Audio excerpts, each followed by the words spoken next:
6 ఏళ్ల పాటు బస్కీలు తీసి మూలన కూర్చొని ముసలమ్మని కొట్టాడట వెనకట్టుకోకడు. అట్లాగుంది ఇప్పుడు పెద్దిరెడ్డి కథలో. పెద్దిరెడ్డికి సంబంధించి మంచి చెప్పుకున్నాం, చెడు చెప్పుకున్నాం. చెడుకు సంబంధించిన గతంలో ఎట్లాంటి పరిణామాల్లో తను తప్పు చేశాడు అన్నటువంటిది మాట్లాడుకున్నాం. మంచి అప్పుడు మంచిని మాట్లాడుకుంటాం. అట్ ద సేమ్ టైం ఇప్పుడు పెద్దిరెడ్డిని ఏ స్థాయిలో విలన్గా చూపెట్టాం?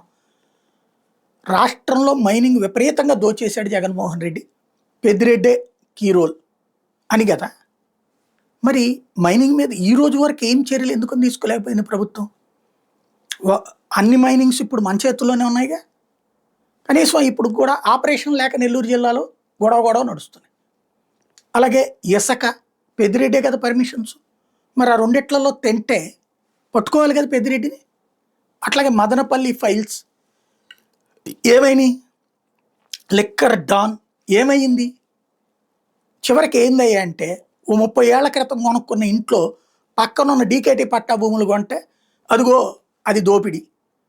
ఎవరి దగ్గర లేవు. ఇప్పుడు Hyderabad Banjara hills, jubilee hills ఏంటి పట్టా భూములు కాదు అవన్నీ. ఇవాళ నాయకులందరూ అవి కొనుక్కుని కదా కన్వర్ట్ చేసుకుంది. ఎవరికి తెలియని నీతి ఇదంతా కూడా. కాకపోతే సాధారణ ప్రజలకు అర్థం కాని భాషలో రాసేస్తుంటారు. లేకపోతే అడవిలో ఎక్కడో తీసుకున్నారు, అక్కడ పట్టా భూములు ఉంటాయి, అవి కొనుక్కుంటారు. ఇప్పుడు మన రాజధానిలో అమరావతి ప్రాంతంలో అమ్మలేదా, కొనుక్కోలేదా? అయ్యా తేల్చేది చివరికి. అదే పెద్ద కుంభకోణాలు. ముందేం చెప్పాం? లెక్కర్ అన్నం. లెక్కర్ కంటే పెద్ద కుంభకోణం ఏముంది? ఏం తేలింది అందులో? ఇసుక అన్నం, మైనింగ్ అన్నం. అటిట్లో అసలు రాష్ట్రంలో కీలకమైన శాఖలు ఆయన దగ్గరే కదా. మైనింగ్ అటవీ శాఖ ఆయన దగ్గరే కదా.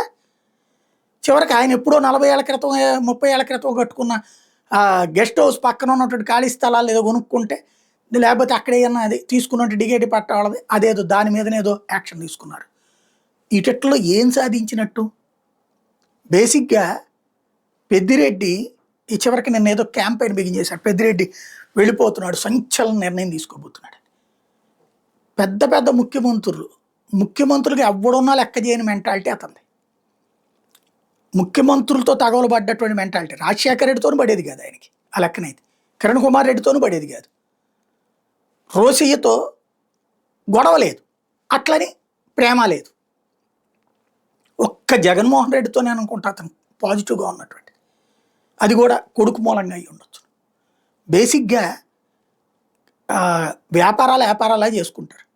కరప్షన్ కాన్సెప్ట్లోకి వచ్చేటప్పుడు చూపించాలి అనుకున్నప్పుడు పేపర్లలో పుంకాలు స్టోరీలు తప్పించి చివరికి అంత పెద్దది హెలికాప్టర్లలో డీజీపీలను చీఫ్ సెక్రటరీని పంపించిన స్టోరీ చివరికి ఎవడో గొట్టంగాని పట్టుకుని ఆడే పెద్దిరెడ్డి మనిషి అని రాసుకోండి అనుకునేటటువంటి స్టేజీలో ఉంటే జనాలు కాకపోతే పుస్తకాలు మనవాళ్ళు రాసేటటువంటి స్క్రీన్ ప్లే కథల ఆధారంగా నమ్మేయాల్సిందే తప్పించి ఏం చేస్తున్నారు ఇప్పుడు? ఈ లెక్కను చూసినప్పుడు పెద్దిరెడ్డి క్లీన్ చిట్ ఇచ్చినట్టే కదా. మైనింగ్లో, ఇసుకలో, అట్లాగే అటవీ శాఖలో, లెక్కర్లో లేదా ఏమైనా చూపెడతారా? చూద్దాం.